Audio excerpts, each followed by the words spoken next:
What's up, everybody? Thanks for tuning in. My name is Jose Ortiz. And I'm Mario Benitez. And this week, we bring you right into the world of metal and hardcore with our friend and frontman of Dead to Fall, Jon Hunt. This is Saturday Gigantic.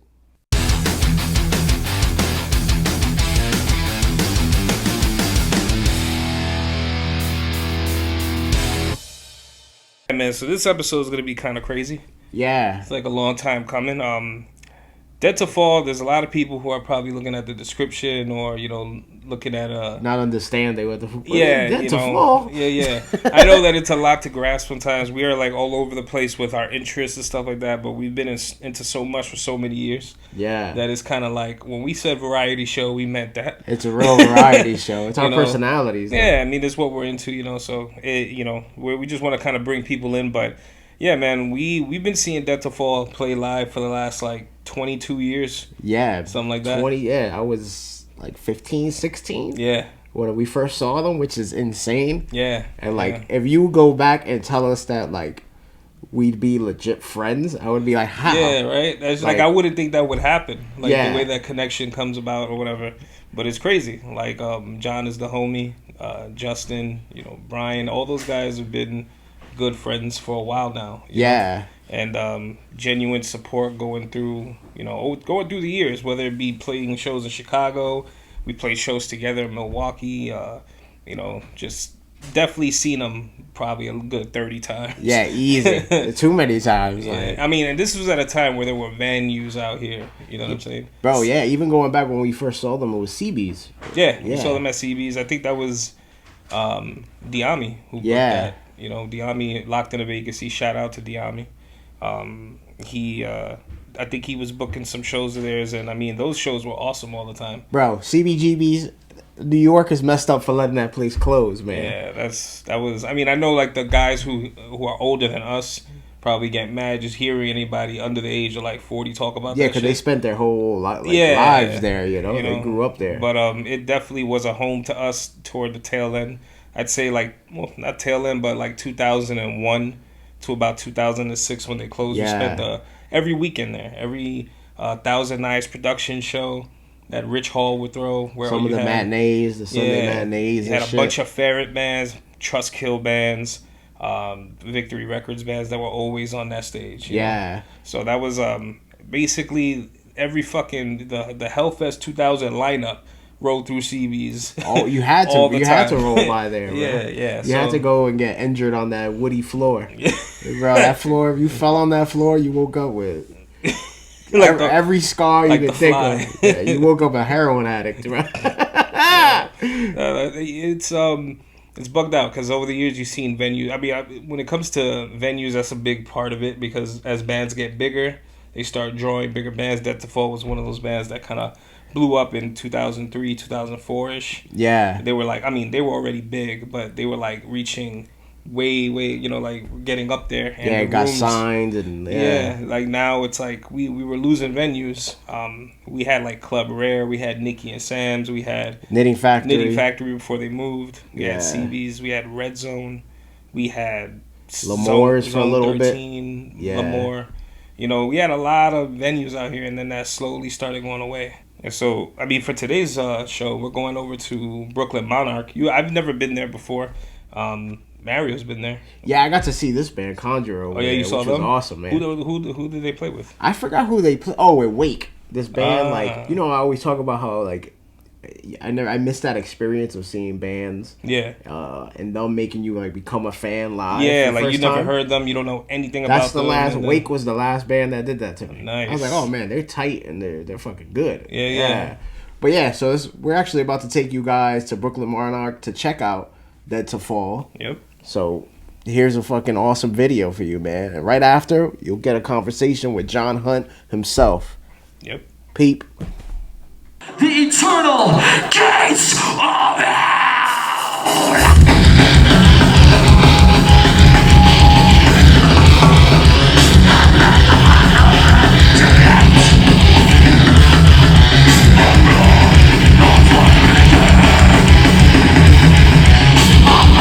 Eternal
cool. Now we in it. We in it? Yeah, now we in it, baby. Now we in it, man. Hold on, let me get my snake set up. Uh-oh, All the right, I'm culebra.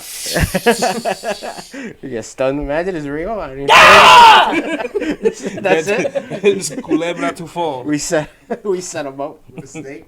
Yo, man, how He you done. been, man? It's been fucking years. It has been a while, man. It's been like maybe like 4 or 5 years, maybe longer. No, it has been two and a half years, almost 3 years. Okay. Because the last time I was here, we were in this apartment, and we went to New York to go see Turnstile open for Suicide Boys. Oh yeah. We went to what was it, Connecticut? No, Connecticut. Right? We went to I forgot Connecticut about to that. see Turnstile open for Suicide Boys. It was 20. Was it 22? I think. Yeah. So, yeah, 2 years Yeah, ago. like right after COVID was done. Exactly. Yeah. Time be feeling like it just flies by right now. Yeah, It's yeah. Like, I can't even tell what's what no more. Yeah. You've been spending time. You moved out of the country, right? Yeah, man, I left. I'm out. I live Yeah. in Madrid, in Spain. Now, Oh, man. nice, Yeah, man. yeah. How you been liking Spain? I love it out there. It's different because I mean, you know me, I will chat up anybody and talk Yeah. about anything. So the fact my Spanish is like pretty beginner level. I'm like an A2 level Spanish speaker. So like even just being able to bullshit somebody on the train, like I don't have that like gift of Midwest Yeah. gab that I have in English. Right, So it's been a little different to not just be as social as I normally am, but Yeah. at the same time, like the cost of living and the quality of life there is pretty outstanding, and my job is awesome. So, Oh, nice. yeah, nice. I'm loving it. Yeah, I hear Spain is awesome, man. Like I hear like it's just like a nice to like party and stuff. A couple of my friends have told me that. A couple of comics I know. Dude, people like when I first got there, I went for a run in the morning. It was like 7:30 in the morning. It's hot as balls during the day, so I was like, I'm gonna go run in the morning. And I go for a run, and there's like some dudes outside the bar drinking, and I'm like, all right, it's 7:30 a.m. You guys get it. Cool. They were there since And last night. It's just- Then I go past another bar and there's people having coffees, and I go past another bar and there's people drinking. I'm like, none of these people, they're all still going from Yeah. last night. You know, True, like, they haven't even yeah. ended yet. No, it's still wild. And you're on your morning run. And I'm on my morning run. See, I go to bed at like 9:30. I'm like not made for that. Like Spanish people eat dinner at 9:30. I'm like, no, I'm out, man. I'm ready for bed. You know? They're taking out the meat to thaw out at 9. Yeah, for real, dude. Yeah, for we're real. gonna start cooking around midnight. You know. Yeah, come on. If you go out to dinner too, like expect you're gonna be there for 3 hours. You know, like starting at 9 o'clock. It's just it's more like about the social side of things. What I love about it is like you meet people and they don't ask you what you do for work. You know, like that's the first thing you ask Yeah. people, right? Yeah. You meet them like, what do you do for a job? And most people just talk about something different. You'll know people and be like, wait, I don't even know what you do. That's Yeah, interesting, man. That's Right? pretty crazy. Because a lot of people will just label you a certain way. Once you get into that conversation, they think they just know you and stuff. Oh, yeah. Yeah, like Yeah. they try to pinpoint like your socioeconomic status from like just the job, and it's like none of that shit matters. We're all human, man. Let's talk about something else. Right, Yeah. exactly. Yeah, there's But I a think lot as Americans, more to relate our to. identity is so based in like what we do for work, and It's like true. it's all that matters. And it's like it's just a job. It makes Yeah. you feel like that Patrick Bateman scene where they're all like low key competing Oh yeah, with the with the he got business the cards. business That's card? what that shit feels like It's like, oh, 24/7. the gold outline. Yeah. Exactly. That is America for you, but yeah, that's cool, man. But I'm glad you're back in the States. You're here to perform. Yeah. 20 years Yeah, of boy. villainy and virtue. 20 years of villainy tomorrow in Brooklyn. First Yeah. time we played the East Coast at all in 9 years. Yeah. Last time we were here was that Darkest Hour tour we did in 2015. Yeah, that was my birthday. Yeah, happy Yeah, birthday, I man. have that on. I have that on video as well. Yeah, dude, Yeah. that was 9 years ago. That was 9 Damn. years ago. That's a long ass Which time. is So like that's the beginning of when we started doing like reunion shows or like coming back after we took a long period. What we realize now is that we've been doing that for 9 years. The band originally was only a band for 8 years. Yeah. So like the time span now of doing things, granted, none of it is full time. We all have jobs. We all have kids. We chip at it when we can and get things. It's not like 250 shows a year like we were doing in the early 2000s. But Yeah. Right. it has been like a considerable chunk of time just doing one-off shows here and there. But it's pretty rad, man. Still be able to do it. Yeah, That's dope. that's cool though because like, so 20 years, you know, I look at a lot of music from the time. I'm sure you guys too, and like listen Mm-hmm. to it, and it's like some of it didn't hold up, you know. Oh yeah, a lot Yeah. of bands don't really. Yeah. A lot of bands don't kind of hold that same water they did back in the day. Yeah, it was the time, you know. It may have been just all about the breakdowns or some little trends back then. But the album actually still you can pop it Yeah. in and really listen to it Oh, today. thanks, man. Yeah, thank you. Like, were you guys like aware of that back then, or like, or did you realize that you were writing something that would stick around? No, I don't think so at all because that was just like the band. Some of the original members had left at that point. That's when we brought Matt Matera in to write. Seven Angels, Seven Plagues, Matt, Yep, right? yep. The boy. the man the boy, himself, the living legend. the legend, The Matt legendary Matera. Matt Matera. Exactly. Materica. And then Anton had been in the band at the very beginning, and he didn't want to tour, so he came back to do Villainy. And we were like, guitar player would write a song, another guitar player would write a song. We kind of would put some songs together, but we went into the studio, I think, with like 6-7 songs even done. Wow. So we were like still finishing them when we got there. Yeah. So I don't think there was any place of like, this is anything. Yeah, right? yeah, it was just it was rocking out the next album, right? Like, yeah. But it's weird how you could put down something that lasts. You know? Nah, yeah, for real. I mean, listen, it's not just because we're cool either. That album hit hard. Yeah. When the album dropped, everybody was like, "Bro, have you heard this shit?" And it was nuts because it was like steps above a lot of the shit that was out at the time. You know what I mean? Like even now, like you back then, you had like the Evergreen Terrace, Norma Jeans, the It Dies Today, everything like that. Yours was like borderlining like a lot of real metal and like black metal influences. Right. So that shit still today. You see the return of like a lot of black metal bands. Yeah. There's a lot of hardcore kids doing black metal music. Yep, it's, for sure. it's like it's cool to see that shit just kind of blend into the new music so well. Yeah. Like, definitely. I'm looking forward to tomorrow. That's Yeah, gonna be fun. It's gonna be a fun show. We're playing a lot of songs. Yeah. So, because we're trying to do stuff from all 4 albums. All right, cool. You know, we haven't played All My Heroes Have Failed Me or Major Rager since 2015. Wow. So we're busting those 2 back out. Yeah. 'Cause Tim is in the band, and he was on those 2 albums. Yeah.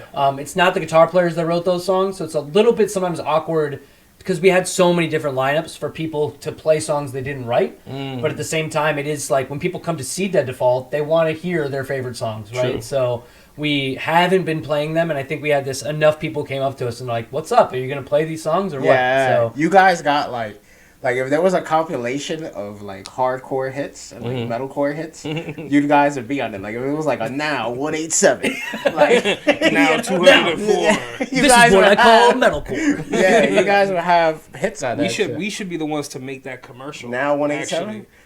now that should go right here, honestly. Yeah, Like that would that- be a cool compilation. Yeah. All right, name one song. One song that's for sure on the. Are we calling it? This is what I call metalcore, or now what This I is call what I call metalcore. now. This is what I call metalcore. No, or it should be something like, this is what we call metalcore. Some real corny shit.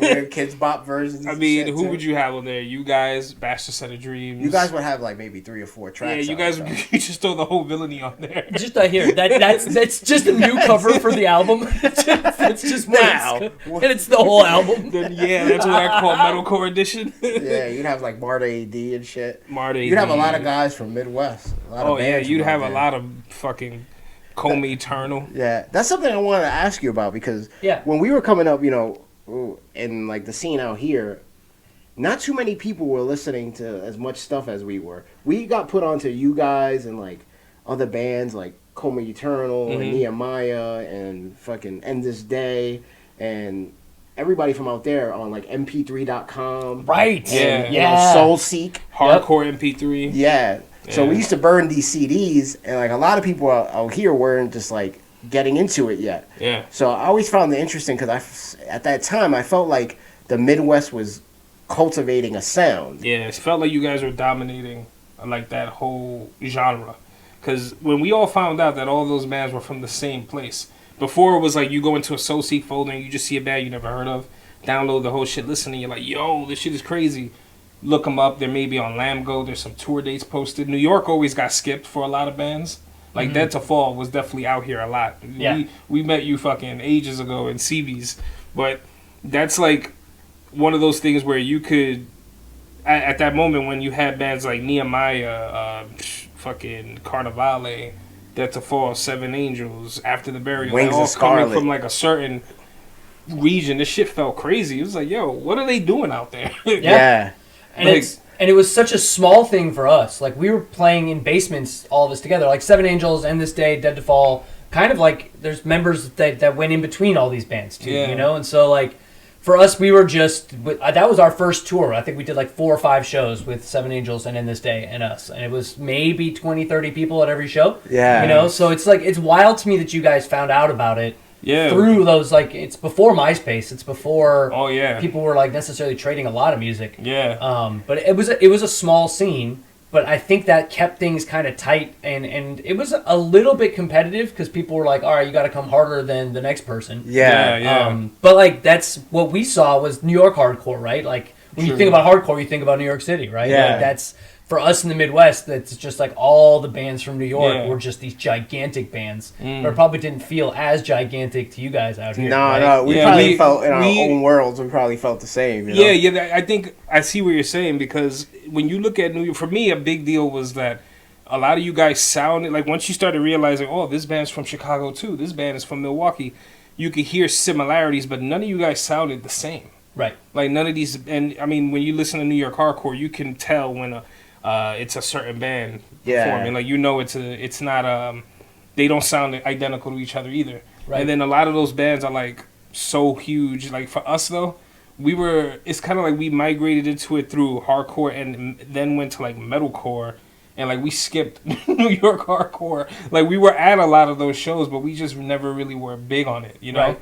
We weren't really too big on it. But the Midwest, like the metalcore sound, that just stuck with us heavy. Like even when we were first writing the first Fatality albums, it was like we were listening to nothing but Buried Alive, Misery Signals, Seven Angels, shit like that. So our first recording sound very metalcore. Yeah. And then over time, we just kind of found our own identity and started like playing with different things, but music to throw chairs to. Yeah. Exactly. Music to wear big white tees to. Dude, so you brought up CBs, and that's like I met you guys before I met you guys because of that CBGB show, and it was like culture shock for me a little bit to be like, these dudes are wearing like quadruple XL white tees down to their ankles and do-rags and just beating the crap out of everybody the whole time we're playing. And I'm like, it wasn't like any sort of that of urban fashion participating in our scene, like as far as hardcore was not nobody's dressing like that. Like that was coming out the shows. And so I'm like, yo, who are these two dudes? And they're just like literally beating everybody up the whole time. Yeah. But and I think like I probably said what's up and like that was awesome to you guys afterwards. But then I realized, I think you told me or maybe Mario did a couple years when we first started going on vacation together that was actually you. I was like, oh my god. Yeah.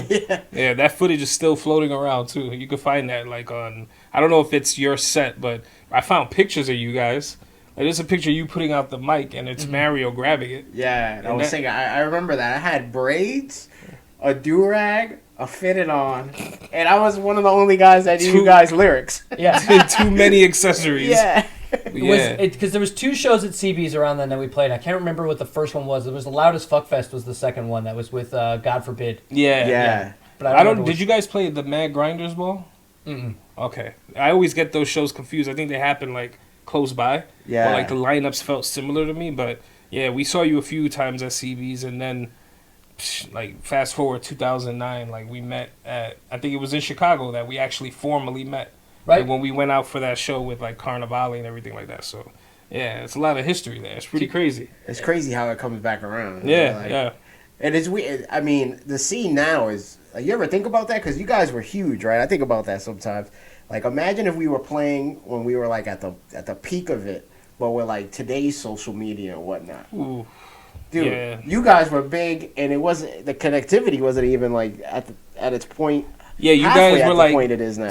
You guys still came up under the old rules of like, you know, like making it happen, like the DIY shit. Like, yeah, like you have a binder of printed out MapQuest directions to all the shows you're gonna play. I still got the printout from last time, man. Yeah, you know, and like you just hope the venue doesn't change because you've already printed out the directions. Oh my god! Or like you drive into a city and literally go to a payphone and call the promoter and be like, "Hey, we're here," and they would drive to the exit, pick you up, and you'd follow them to the venue. You know, like, it's just, like, that, even living like that blows my mind now. Like, yeah, that's nuts, yo. And I don't know, it was probably on another podcast or somebody said it, but it's this thing that's resonated with me is that, like, for us, getting in your friend's older brother's car and they put a CD on is how, like, sometimes you would discover stuff. Or, like, your other homies would find this CD and put it on. That's what TikTok is for people now. Yeah. So, like, they're finding out about bands through, like, just a reel or a TikTok that they're like, what is that band? Snippet. And, random snippet. Mm-hmm. And that helped me kind of, like, understand that it's, like, it's way bigger and it feels like it's not as, like, close-knit maybe. But I'm also old and jaded, so what do I know what it feels like for people that are young getting into it? I just think it's cool. Yeah. Like, I have watched, like, I'm sure you guys have as well, the entire internet has watched the, like, rise of domination that Knock Loose has put forth. Oh, dude, yeah. Like, this last tour with these like insane walls of death, playing 6,000 seat places, sold out the entire tour, and that album is heavier than anything else they put out. They're not like adding singing parts. They're not trying to go mainstream. They're like, we're gonna get scarier, and they're getting bigger for it. You know, and like that is like it's really exciting. I think. No, it's definitely a time where heavy music is like 100% accepted now. It feels like, especially with social media. Hate 5-6, I feel, plays a big role with, you know, the channel he's done. For sure. Because there's a lot of bands that I found out on there that I just never would have known about. Yeah. Because I'm not on the same tip as before. You know, like I'm not searching for music as often as before. I got too busy or whatever. But now it's like you go on Hate 5, if you have a half hour and you go to Hate 5-6 and you see like, you know, the thumbnail is a crowd sing along. You're like, oh, who the fuck is this? Click on it, and if you like it, that's it. Like that's how I came across Gulch. You know, when I came up, they played that This Is Hardcore Fest, and I saw that set, and I was like, this shit is madness. Yeah. Like, it stuck with me, because I love that type of shit. And hardcore should be live, right? It's like it's a live medium. You have the records so you can learn the lyrics, so you can sing along at the show. True. Like, case in point for me was Bane. Like, I listened to the CD, I was like, I don't understand why this band is big. Like, this guy's voice, I can't accept that this is good to me. Right? And actually, have been talking to, this is a long story, but the guy in the band Harvest is in Madrid, and he and I were talking about the last Harvest show, and Bane played that show, and then I got it when I saw 500 people just crawling on top of each other, singing at the top of their lungs. I'm like, I get it now. And then the record sounded good to me. But, you know what? That's a good point, because that's how when I first saw the Hellfest DVD, the 2000 Hellfest DVD. Yeah, dude. That shit was chock full of bands that I was just getting put onto. Sure. You know what I mean? Like, I had heard Buried Alive already, but seeing them live, seeing the live footage and like how tight that shit was, that made me a fan for life. Like, till now, I still fuck with that album, and I praise 100%. It all the time. Hope Conspiracy, 18 Visions. Another thing is the lineup.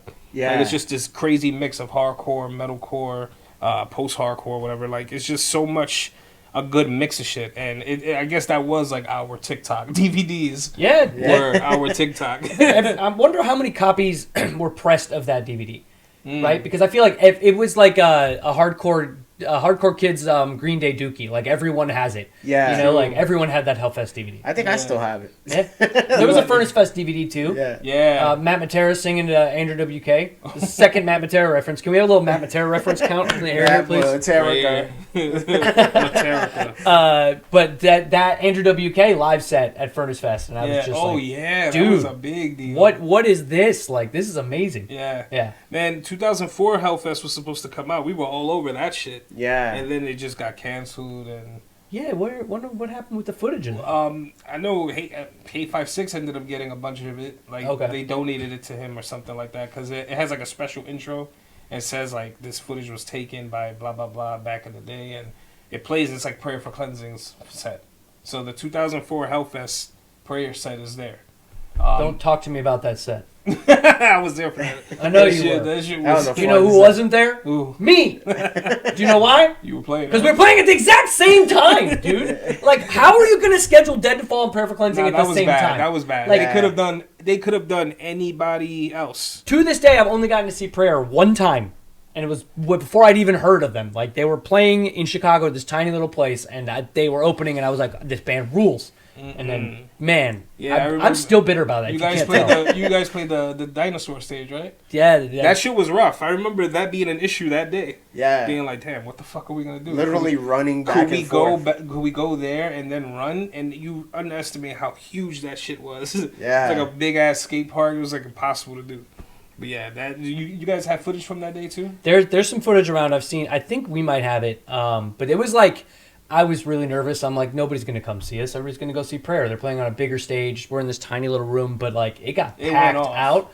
And they have these like those pillars that are like, you know, I don't know, like support pillars, and they're covered in drywall. Yeah. And by the end of the set, there was no drywall left on them because like everybody just kicked it all off. I've seen a few clips from it. I've never seen the full set. I've seen clips from it, and I remember being like, yo, this shit was madness. Like, yo, we missed a crazy ass set. In a lot of ways, that set was crazier because it was a smaller space, and the prayer set was in such a big. It was like it felt like a big ass horseshoe. Yeah. You know, so you it play was- fucking soccer in there. Yeah, It's like- exactly. And in 04, that was already a reunion show for them, right? 'Cause, Yeah. That was their Between last Bear show. and Me had already started. Yeah. Was it? I thought they were already broken up. I think they were already broken up, but they hadn't called it quits yet officially.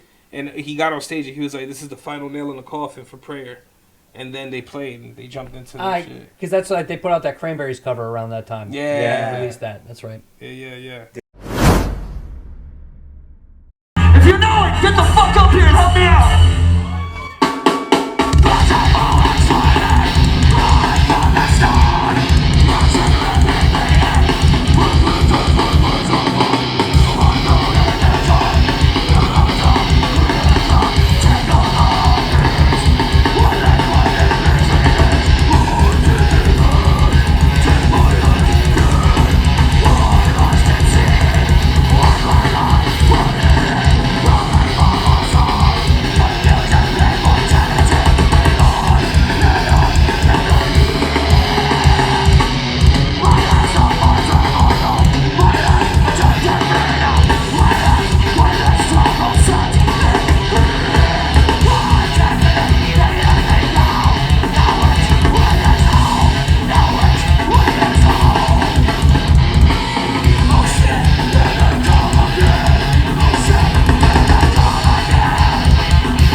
Now pick one up and attack 6 people that aren't circle pinning.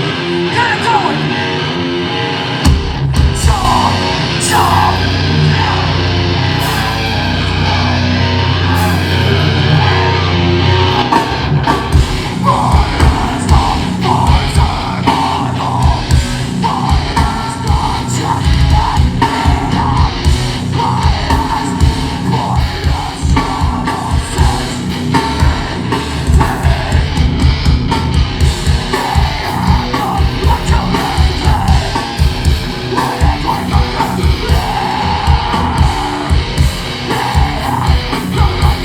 Get up here. I wanna hear you.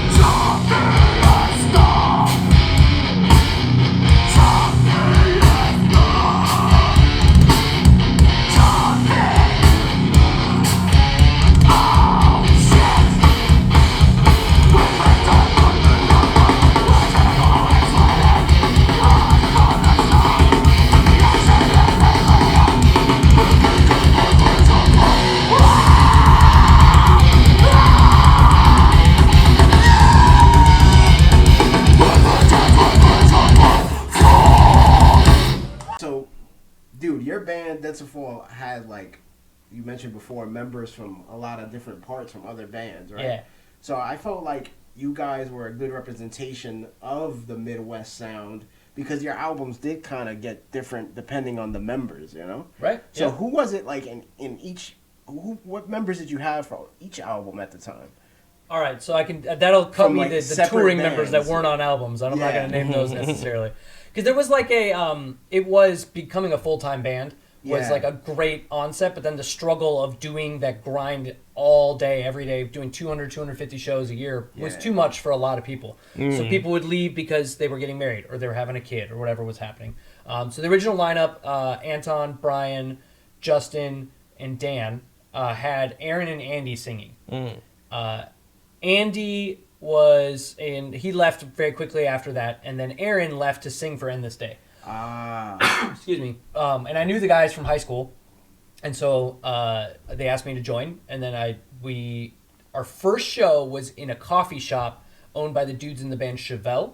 oh really? That had an open mic night, and we rolled in with our half stacks into like a coffee shop open Yo, what's mic up, night. Denny's? Is Yeah, like that. basically like that. And like we played one open note, and everyone got up and left, and we played like 20-minute set. I put it up on our YouTube channel. It's like my first show. It's hilarious. It's really, really fun. 1999. So at that point, that's the lineup for a couple years then. Yeah. Anton didn't want to tour, wasn't able to with his working situation. So we got a couple different touring guitar members after the first album came out. And then Matt... I need some water. Matt ended up... Matt Matera. Yeah, Yeah. Metallica. 3. Ended up joining at that point. And I don't feel like there's some Seven Angels elements in Villainy and Virtue. Yeah. But I don't think you listen to it and go, oh, this sounds like Seven Angels. Not at I all. think he was able to conjure up some what would a Matt Matera Dead to Fall riff sound like. Yeah. This memory I have of him playing Bastard for us without the drum part.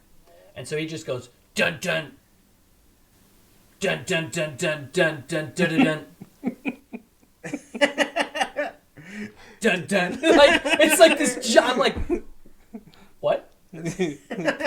Wait, what is the riff again? Like, what? And Matt, when he plays guitar, he does this, like, his fingers, he just, like, they don't bend. They look like they're straight all the time. And they just I know exactly blur what you mean. together, I right? read music with that dude, and it's just, he has not changed. Like, it's like that. It's pretty amazing. He'll lay out some shit and, like, be bombing out crazy, and you're like, what is that? What's the timing on that? Yeah. Where do I come in? Like, I don't know. But as soon as you get the drums to it and it clicks and you're like, Wow, this is great. Oh, it's Yeah. great, yeah. So that was Anton and Matt on that record. And then we kind of had everybody leave for the third record. So then it was, Logan had been touring with us after Villainy, and he was the original guitar player of Nehemiah.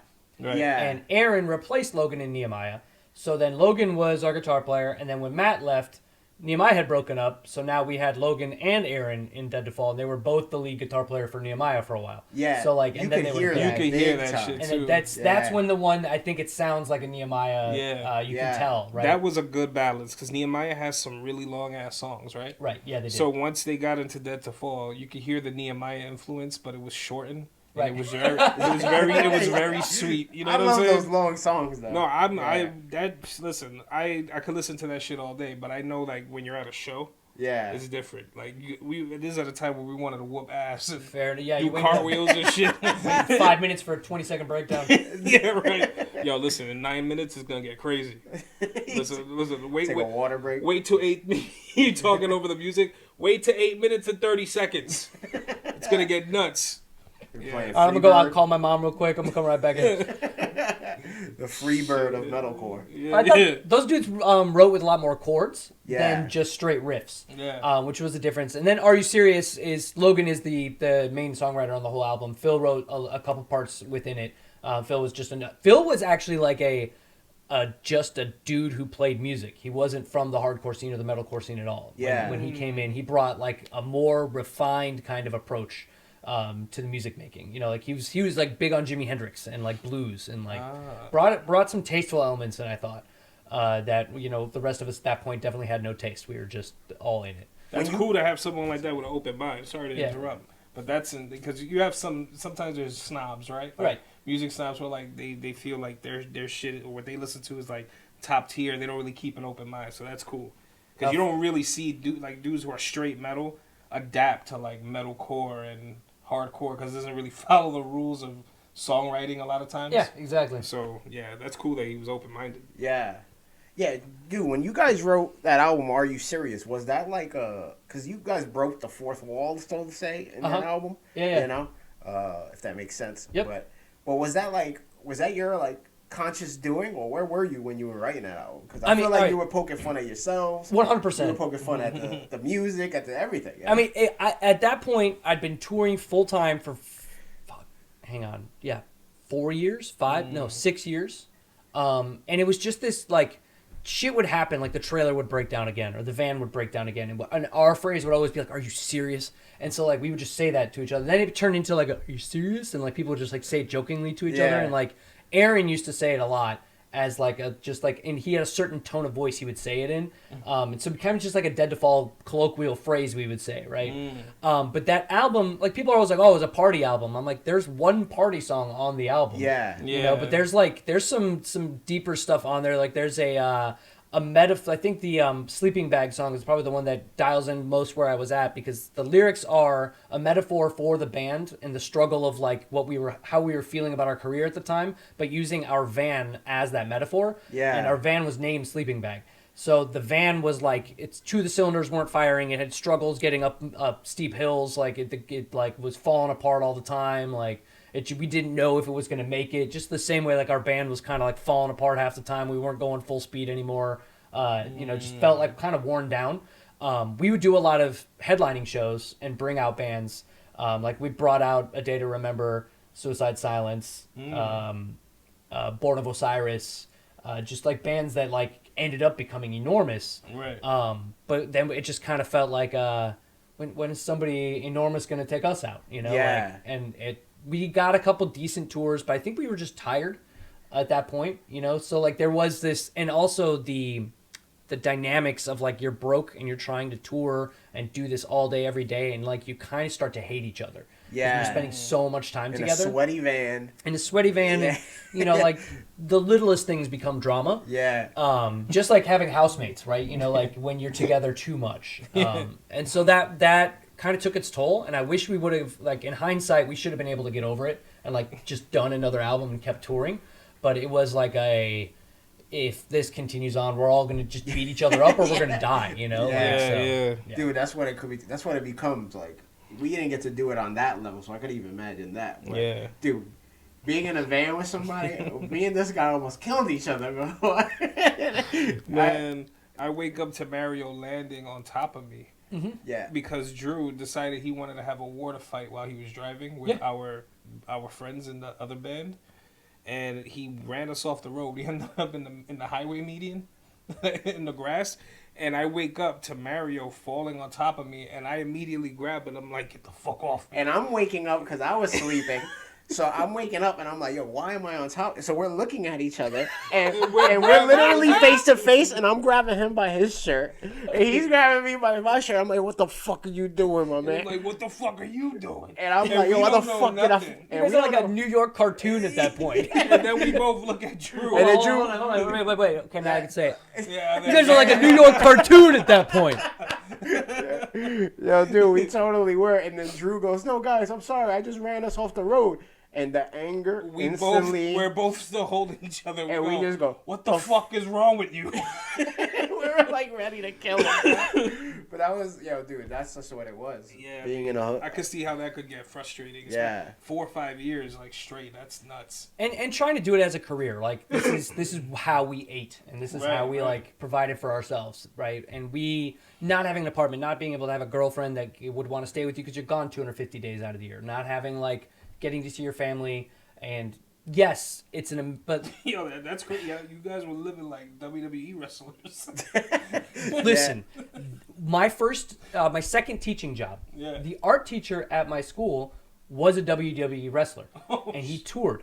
And didn't think I was gonna bring this up, so I'm trying to remember what his stage name was. I can't remember off the Hulk top. Hogan, No, he was an opener, right? Yeah. But like we had long conversations about the similarities between his like traveling lifestyle and touring in a band, and how they're like this. Like you go into a city and you see the venue, and like maybe you go see a restaurant, and then like you go to the next spot. You don't actually like, get to see anything or like You don't make get to any hang connections, out. or like you kind of feel like you get back home and like all your friends have new girlfriends and new apartments and new jobs, and like you didn't even know that was happening, and like it just feels weird. Yeah, Yeah, I yeah. can imagine. That's pretty. Dude, comedy is a lot like that too. Like comedy, but it's just you by yourself. So it's good in a way because it's like, all right, I don't have to. The little money you do make, you get to keep. And it's really all on you to get the job done and be out there. Right. But at the end of the day, you don't have no camaraderie because it's just you by yourself. Mm-hmm. You could kill it at a show, and you could do super well, and like a crowd will love you. A huge crowd will love you, but as soon as you leave that venue, none of that shit matters. Yeah. And then you just in the hotel room like. Just another guy at the bar, right? Yeah. The Pablo Escobar meme.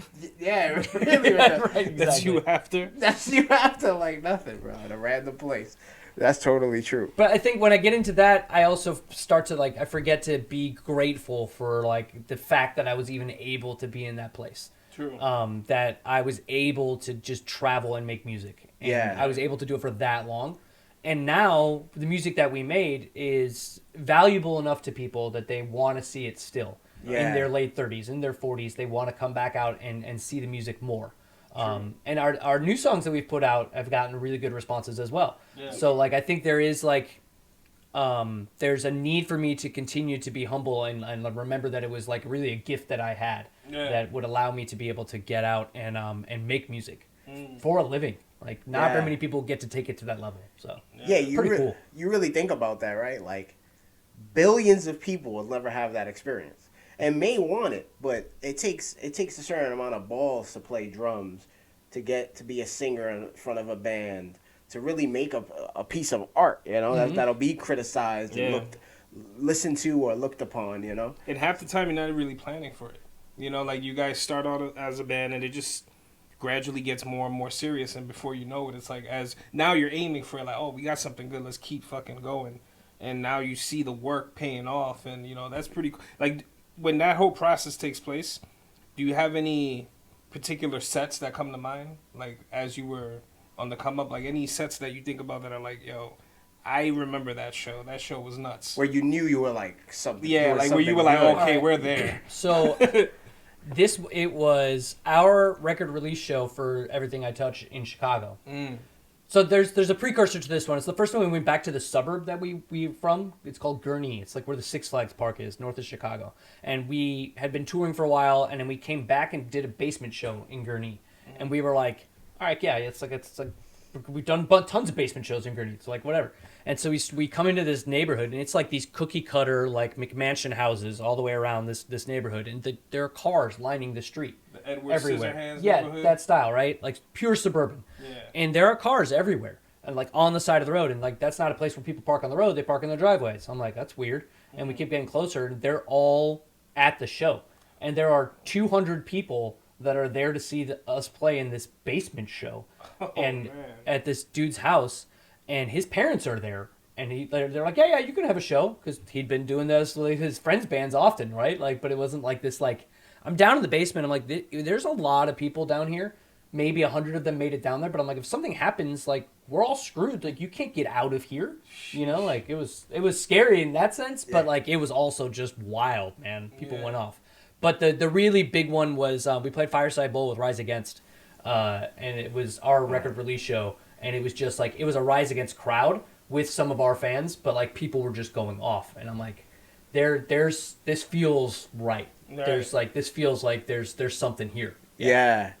That's cool. Yeah, that's always a good feeling, and I'm sure you guys sold a shit ton of merch too. Yeah. Record release, you know, like having the records there and everything else, like it always. Yeah, that's Orange County in California. It was a weird place. Yeah. Because you would play these little tiny shows in Idaho and everywhere, and then you'd get to like Orange County, and there'd be like 500 people at the show, and they would sell like $3,000 in merch, which is a crazy amount of money. Yeah. That in like early 2000s, even more money, right, than it is now. But like that was just one of those scenes where it was just this. Everybody was there to support and buy merch. And they loved the music. They just wanted more. You know. That's like that comes to mind because it makes me think of when you just got put onto a band, like when you went to a venue and saw a band, you're like, I'm not familiar, but you like fucking loved it. You're like, oh, this shit was crazy. That was like a way to solidify that you're a fan of the band now. Like, nah, I'm buying a shirt. Yeah. So when you have a show like that with like a Rise Against crowd, and I would imagine a lot of people were like, oh, I'm a Rise Against and Dead to Fall fan now. Yep. They just fucking that's dope. I don't know. Like now it feels like people arrive to shows with the band shirt already. Like you could just buy that shit online and Yeah, that was always a rule though. You never were supposed to wear the band shirt you were supposed to see wear the band. shirt Right. at the band Isn't that show. in Wayne's World? Is that where that comes from? Like they say that? I I adhere agree to with that. it. I agree with it. I think it's corny to wear the band shirt to the show. Yeah. Right? I think it's corny. But I also agree that you like would pick up the merch, but I wanted to talk about merch now, about how not the company merch now, but the merch in this day and age. Mm-hmm. How insane it is! People are buying bootleg merch. Like I saw a Madball Set It Off long sleeve on sale for $1,000. Oh my god! That should better come with a $1,000. live set. That shit better come with the band.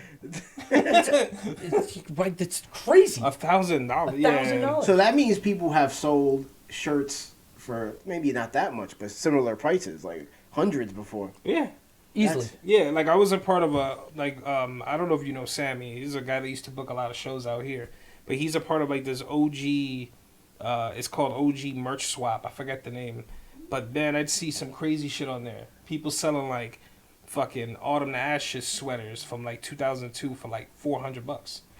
I'm like, wow, I wish I would have kept all that shit. Yeah, me too. I was just leaving that shit on the radiator. My just mediums. Using that shit to wipe fucking That's just soda. another old band shirt. You know? Yeah. How many I've left in places, you know? Like Yeah, straight up. Sweaty shirt I took off and just left there. I was at a fest in Tampa when I was living there, And a kid came up to me, and I say kid because he was like 16, 17 years old, like young kid. And I'm wearing an Adamantium long sleeve. Like, that is not a band most people have ever heard of, Yeah. right? Like, I saw them with Throwdown in the Bremen Street house in Milwaukee for like 30 people. And I bought that long sleeve then. It was one of my favorite long sleeves. It was a great shirt. But this kid comes up to me and goes, I love Orange County metalcore from the early 2000s. I was like, dude, you were... This so like 2017. He was probably born when I bought that shirt, right? Yeah. And I'm like, you love Orange County metalcore? Like, I'm just... Blown away, right?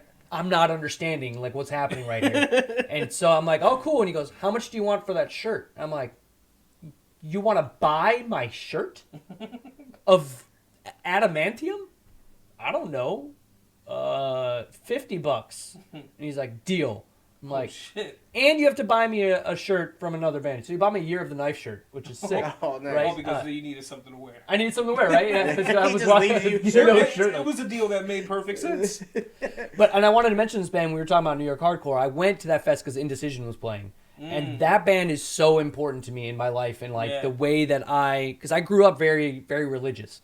My family's super religious, and listening to Indecision and reading those lyrics is what kind of opened my mind up to. Actually, we played with them.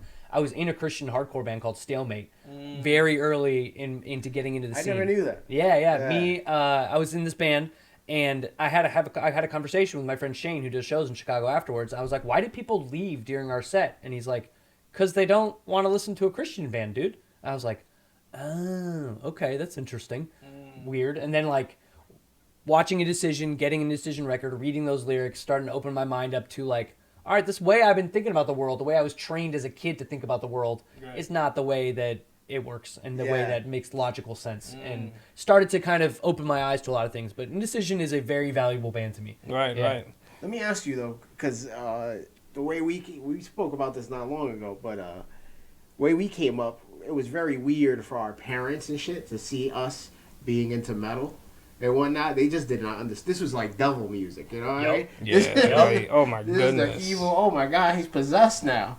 And like, did you ever have the same like things happen to you? Like, how was your support system while going to play an art that was just probably not in your parents' head? You know? No, they really didn't get it. Yeah. No, there's no way. Whoa. Hey. I have no idea what that is. But We're going to find out later. Yeah. All right, so like my parents, I think the way they looked at it was just you're just going to shows with your friends. I don't think they really understood, first of all, how violent the shows were. Yeah. Second of all, they didn't understand like what a scene even meant and what a community of people that were like, this is our identity, right? Right. It became like who you were for a good chunk of your life, right? Like I'm friends with people because they listen to this music too. Yeah. And it was, and it was like 4 people at my school. And it felt like we had something, like that was real and tangible, and like almost felt like you were better than other people who were listening to the radio, like oh yeah. I actually don't have a difference between the bands I listen to in the crowd. Like they'll come mosh, they're on tour, a touring band or whatever, but you'll see them in the pit moshing, and like they'll be at the merch table and you talk to them, and it's not this separation between the stage and the crowd was what I think attracted me to it in the first place. Was just this like, it's all the same. Like we're all the same person, whether we're on stage or we're in the crowd. True. Which is what I felt like hardcore was. Yeah. Yeah, I never like. Same for you. Like they just never understood. Oh yeah. Like anything we were doing. Like Yeah. oh, you got a drum set? What are you playing? Yeah, like my mom, Yeah. my mom knew that I was getting into heavier stuff and like getting into like experimenting with music, but she would like kind of joke like, my family calls me Joey, so they'd be like, "Oh, Joey, you're gonna be in a rock band now?" And I'm just like, "Who cares if I am, right?" But it was when I remember one time my mom was with me and she just decided there was an HMV right here on 125th. At the time, and I went and bought the Return of the Rock CD. Yeah. Because it had a bunch of new metal bands on there. It had like System of a Down, Limp Bizkit, Machine Kitty, Head. Machine Head. Had a pretty good compilation of heavy tracks at the time, right?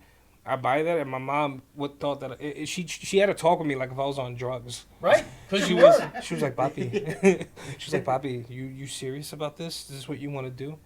Like you're gonna get into rock and roll?" I'm like, it's the worst thing. Ma, you listen to crazy. Like I got into hip hop. Like it was always in my house. He could tell you like our parents listened to nothing but like it's salsa, merengue, hip hop was always in the house. Him with his older brother and sister, me with my aunt, my uncles.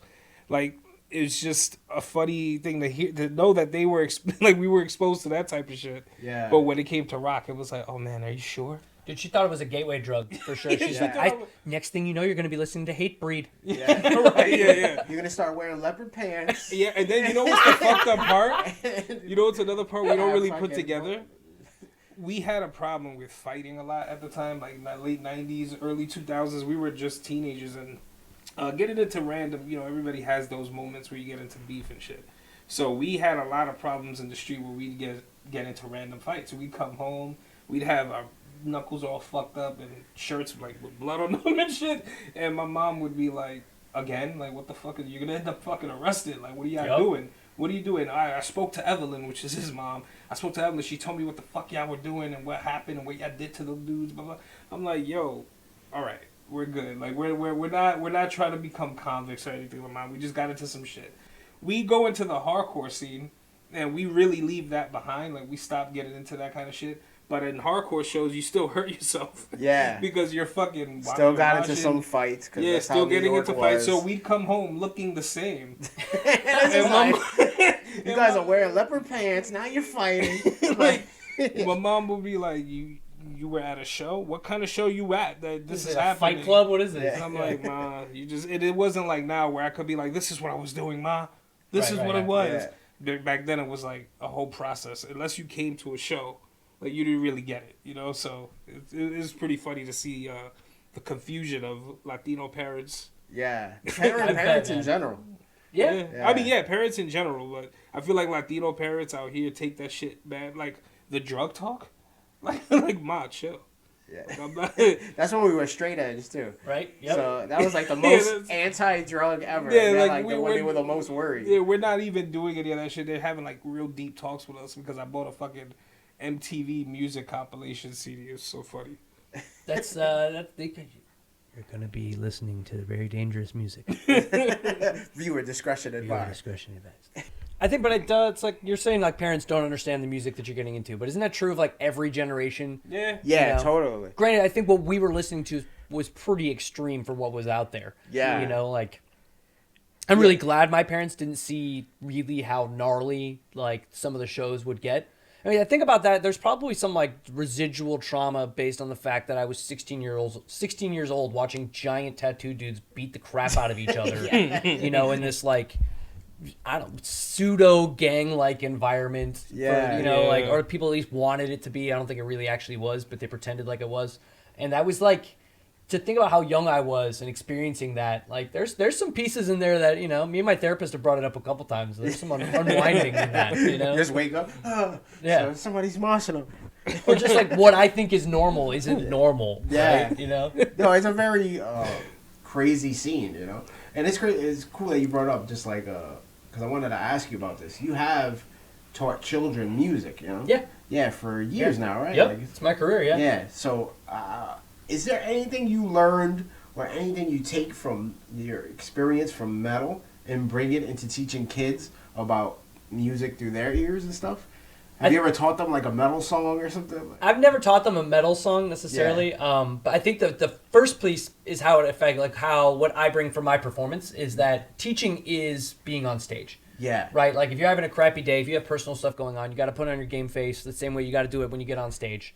And that like kind of like overacting kind of persona, it works in teaching as well. So I think some of the confidence to be able to get up in front of people and do the thing, definitely I got from teaching. The amount of times I've had to wire a PA system because I'm the music teacher, like that definitely I knew a lot about that, which is like I was very grateful to have knowledge in. But in regard, I mean, I am also a classically trained musician. I went to school and I was in school to be a music teacher before I dropped out to start touring. So I went back to school and finished my degree. And I probably lean more on my classical French horn playing roots in regards to teaching. Then there are, you know, I think just my general loudness probably. Like I'm a loud person, so that works to be a singer in a band and to be a teacher. Yeah. I'm sorry. Go ahead. Yeah, but you remember him too. But a teacher that like, he wasn't a music teacher, but Mr. Roundy. He was a teacher. My 7th grade teacher. He was the first guy that showed me like "Sick of It All," Madball. No way. I was at the time. I was into things like Orgy, Nine Inch Nails. Right, yeah. You know, fucking just those bands. Now right? that's 90s. what I call new metal. Yeah, yeah, totally. And he showed me this. He's like, I remember him just showing me and going, "Yeah, you can't tell nobody about this, man, but check out this album." And I'm like, Right, dude. Yeah, it was You should like, find him now. yeah. I hope he's chilling, man. Shout out, Mr. Roundy. I ended Mr. up Roundy forever, dude. Roundy. Mr. Hunt. Yeah, so that's cool that you got to actually teach children, man. Like leading the next generation of musicians and whatnot. And if we hadn't recorded Major Rager, I probably would bring the band up to Yeah. but any school I've taught in, I just like, oh yeah, I'm in a band. Yeah, yeah. You know, and people are like, I play in a band with my friends from high school. And like, that's where I leave it. And I love how people probably interpret that as like, oh yeah, he's in some dumb band with his friends from high school. And they play like at a bar and like a couple people come out or whatever, you know? Little do they know. Like, right, but I'm just, there's, but this is, I don't even know if I could tell this story, but I'm going to anyway, is, I have this kid, the kid is awesome. I love her. She's a great student. Turns out her dad so back up the story. There's a teacher at my school that we realized that we were at the same Converge show at the Fireside Bowl in 2004. Wow. Right, like just somehow Chicago comes up and then like punk hardcore comes up and then Fireside Bowl comes up and I'm like, what's the craziest show you saw at Fireside Bowl? And then I'm like, I was at that show, dude. Like Jim Grimes' birthday set. It was like all Converge mosh songs. It was sick. And I'm like, that is crazy that we both teach at the school in Madrid now. Like, Yeah. what? Such a small world, dude. Then he tells me there's a dad at our school who's the bass player in Harvest. Oh wow. And lo and behold, that's his kid. And it's like, we had a bunch of conversations already, but it turns out he's in Harvest and like I'm in Dead to Fall, and our drummers like were talking to each other and both figured this out. And like That's nuts, dude. Holy because Dan Johnson plays guitar or plays drums now in In another Harvest. country too. That's the In another country. That's And then I talk about me and my friend Gary stealing his mom's minivan to drive to the last Harvest show in like '98. That was the show where I saw Bane for the first time that we were talking about earlier. And I'm like, there's no more than 500-600 people at this show in the entire world, right? And the fact that like I'm in another country and I'm teaching a parent of a student I'm teaching is in that band, like that is spooky. yeah. you know, when things move in circles, like I notice them a lot when things are cyclical like this, and it usually informs me that I'm operating on the right frequencies and I'm moving in the right direction. Yeah. Things keep coming back to you that way. Yeah, that's But how I whenever you feel find about- these, yeah. you're like, what? I try to explain it to people at work. I'm like, you don't even understand how insane this is. Yeah, that shit is crazy. Ain't that frustrating sometimes? It's When so you're trying insane. to tell someone how crazy this is, like, Yeah. yo, you don't understand the chances of the shit being a thing. Like, this is really crazy for me.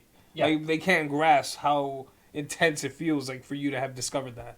It blew my mind, and I was waiting to he found out before I found out before he found out, but I wanted to go I go up to him and just start singing some Harvest songs behind him and like just you know, totally blast like it on headphones. Yeah, like- just blast on headphones. You just play a And song. I won't. Is this you? Exactly. No, but those I don't even remember why that came up. What we were talking Oh, about. teaching and whatnot. Yeah, and teaching. Yeah. But there is I've had one parent at a school I taught at in Florida that was like, so Dead to Fall, huh? And I was like, oh, so Google, huh? Yeah. But there are like a bunch of Jonathan Hunts out there, so you actually do have to go searching to find me because there's like politician. There's a Fox News anchor that's named Jonathan Hunt. There's an artist. It must be Popular so name. funny to type your name into Google and be like, they're like on the fence, like, nah, that can't be him, is it him? And they do Jonathan Hunt, Dead to Fall, and they have your picture up of you currently, and all they do is go to Google Images and see the image with your face on the shirt. It's like, His face no, that's is not just, him. That's not me. it is just lie. clearly a fucking headshot of John on his yeah. shirt. It's like, yep, that's him. Yeah, It's that's like, for sure him. Which that shirt is an Andrew WK rip. yeah, oh yeah, Yeah, from the album cover, right? Because With the nose, with the his bleeding. nose bleeding. He had that shirt that was just his face. Yeah, yeah. And so I remember that making the rounds too when that came out. I was like, oh, this guy's intense. He was like the ECW of rock and Rock, roll. yeah. Yeah. But you know, he had Donald Tardy from Obituary playing drums on that album. Oh, really? Yeah, yeah. Oh, He sent him like a tape to his or like a CD of the tracks, the demos, and he's like, "Hey, I really want you to play drums on this." And like, Never knew that. he was just a fan of Obituary. Yeah. Dude, that those connections always bug me out. Like I remember finding out, because this is something, once you're in the world of hardcore and you're listening to like picking up so many different bands, mainstream music becomes, you're like a little more out of touch with it, you know, when you're stuck in your world of like looking up all these bands, niche bands. yeah. And then I remember just making the connection with you know, the Fallout Boy guys in Chicago, and like Matera's like, yeah, we used to chill in their place, and the Misery Signals connection, and you guys, and I was like, yo, this shit is crazy. Like, these motherfuckers are like pop. Like, Yeah. they're just big. The singer wore a Hue Corrupt shirt on stage like last week. Look at that shit. There's all kinds of pictures of it. It's awesome. And then you had like Newfound Glory, who was in the fucking mix, and Shai they Hulud. had Shai Hulud connections. I know Yep. it's like it's always been there. You know what I'm saying? Or you'll see like they'll do a behind the scenes something, and they'll be wearing a certain shirt. Yeah. And you're like, oh, what the fuck is this? Like, that's where you started seeing the signs of it, like, kind of growing. Like, it felt like, oh, there's hardcore dudes already in the mainstream doing crazy shit. Like, you could see it kind of blowing up. Yeah. Over time, you know, you could definitely see that coming. Now, Turnstile's on fucking tour with Blink-182. Dude, I love Turnstile. Yeah. I love Turnstile so much. So good. That is such a fun band, man. Yeah. That last album was an absolute banger. Yeah. And they got to put a new one out soon because it's been a couple years. So Yeah. I'm really curious if they're gonna be able to do it. I wonder if it's they're be gonna tough. keep kind of like that sound that they dropped recently, or are they gonna go back to more like hardcore, heavier stuff? I don't think they lose anything by keeping the same sound, maybe even getting a little more melodic. Yeah. And just... No, they could go that way, too. And they just, like, kind of incorporate some of their old, you know, heavy shit. Because they've been a band a long-ass time. Yeah. They have, You know, yeah. they've been a band... It's funny, those guys used to be in another band. Some of those guys, at least. What was that band? Trapped Under Ice, isn't it? Nah, but before One Step that... Too Many? One Step Too Many. Yeah, was it? Yeah. I can't... Forgive me if I'm messing When up they the were name. really young. Yeah, they were like children, and they were signed to the label we were signed to Oh, on no the way. Attack Records. Yeah. And you see them on the cover; they're like children. It's so funny, and we're like, "Oh shit, that's the same band." And it was like I remember Sammy always talking about those guys, like, "Yo, it's a band from Baltimore, this and this." And then years later, it's like Turnstile's the biggest thing in the world. Shit's crazy. Been at it for a while. Yeah, They've been at it for a while, but they also work their tails off. Oh, Man. oh, Those dudes yeah. are playing shows nonstop, nonstop. Yeah, everywhere in the world, and like grinding it out. yeah. Yeah, If you could name, I'm sorry, go ahead. No, it's like good for them. You know, Yeah. like, to see that actually work for somebody. It's awesome. Right. If The you other could- band that does it, that totally different style, but Gate Creeper. Oh, That is yeah. my like Yeah, Gate of the Creeper's death metal awesome. bands right now. That's Yeah. probably one of my favorites. Yeah. If you could like shoot off the top of your head like the top 5 bands that you listen to right now, or like newer bands that are like just been in rotation for you, who would that be? I mean, okay, so I blew the question by answering it. Yeah, already. that's cool. Gate Creeper, and that new Knock Loose has been like my workout record recently. End It, I really like. Yeah. That, speaking of Baltimore, they've got an energy that's pretty good. And then like, I'm trying to think of if you can call me out on 5. I'm gonna quit at 3 and see if I can get 2 more in my It could brain. be in a any second. genre, too, because I know I jump around. I listen to some random-ass shit, man. Yeah. So I was, I'm on YouTube a fair amount. I saw a clip of a Nick Nocturnal interview where he mentions this band, and now I can't retain the name of it, but they're from France, and it's this like, it starts with an M, and it's some syllables that aren't in English words. I can't remember it, but like it's just these ambient noises that just build and build and build, and then like a weird technological sounding industrial breakdown over the top of it. And like just like these, it sounds like you're playing the spookiest video game ever. Yeah. Right. But like that kind of shit was pretty cool. Black metal. I listened to not a new band, but I listened to the Oathbreaker record recently, and that one came out like 10 years ago. That was something I really loved a long time ago, and I haven't really been able to listen to it until recently again. I don't know, man. No, unfortunately, lately I've had to listen to my own band a lot to try to make sure I know all the freaking lyrics. Remember again. the lyrics? And Yeah, stuff? just- It's crazy how you can forget something like that, right? Yeah. Something so embedded and then it just slips in your head. Well, like I'll sing the second verse when I'm supposed to sing the third verse, and like stuff like that. you know, like- Yeah. yeah. Hopefully, there's somebody in the front row that knows the words, and I can just like pass the mic. That's always the good thing, man. That's You're it. just out of breath and like, there you There you go. go. There. Hey, that Crowd was my participation. I was out of breath a lot, so here you go. Sing that for me, please. Dude, how many shows you got coming up? You got Brooklyn tomorrow. Brooklyn tomorrow, and then we're doing a Midwest run. We're doing Chicago. So Brooklyn tomorrow is Evergreen Terrace. That will be done.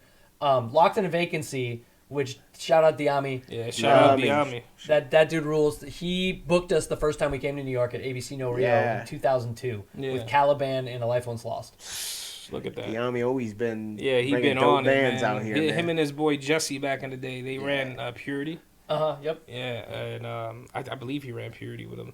And those shows were the shit, too. I know they kind of hated us because we used to lose our fucking minds. Like, it was never no hate, but it was just like, fuck these guys. Oh, they're here again with their 9XYTs. That's it. But he's like the nicest dude. Yeah. Nah, he's Always. awesome, man. And And then he's I actually from our hood. Like, we used to see him around the way all the time. But stoked that they're playing. Yeah. And then Ikilia is playing as well. Yeah. And then Chicago, we've got like Hugh Corrupt, Snuffed, Something Is Waiting are good friends of ours from there. And then the homies in the band Cuss are doing all shout these out shows. Cuss. Shout out to the boys. You know, like Cuss, it's got members of all the other bands that we were always friends with from Chicago. But that's family right yeah, there. that's family. And then we're doing Detroit with Symphony in Peril, Above This Fire, shit, and Cuss. nice. And Above This Fire they were like our brother band from Cleveland. We played so many shows with them. And then we're doing Milwaukee with Still Sayer, Hive, and Cuss as well. Nice. Dude, sick. John, thank you for doing this. Everybody, go check out Dead to Fall. 20 years of villainy and virtue, man. Dead to Fall is the shit, man. You guys are a time capsule of a music era for us, you know? So it's awesome always to hear it, and I'm glad you still fucking rocking out, you know? Yeah, dude, I'm glad to be 42 and people still like give a shit about it. It's not just me playing in my garage, but it is like it's just fun. We get to do it. You just got to stretch a lot more now. That's it. Yeah. Get them hamstrings right. That's it. Don't pull a hammy on it, buddy. Dude, I got to stretch before I do this. Yeah, like stretch before you go turn the camera off. Stretch before I get out the seat. Yeah. Much love, brothers. Thank you, John. I'm Mario Benitez. Jose Ortiz. And that was Jon fucking Hunt, man. Like I said, check out Dead to Fall. And thank you for watching, man. We'll see you next week. Peace. Hell yeah. That was fucking awesome. The lyrics at the end of the song are everything I touch falls to pieces. In Chicago, our friends like to say something different. They like to say everything I eat tastes like pizza. Which kind of annoyed me for a little bit because I'm like, you're making a joke out of the song. It sucks. But I think a lot of us can relate. As we get older, there's more people in our phone that the phone number doesn't reach anymore because they're not with us any longer. So this song is for a dear friend of mine named Brian Schnelder. Can you say Brian Schnelder, please? We called him Squirrel Bones. And at a festival we played in Iowa a couple years ago, this is my favorite memory of him. He's on stage with a whole fucking pizza, throwing slices of pizza at people, singing everything I eat tastes like pizza.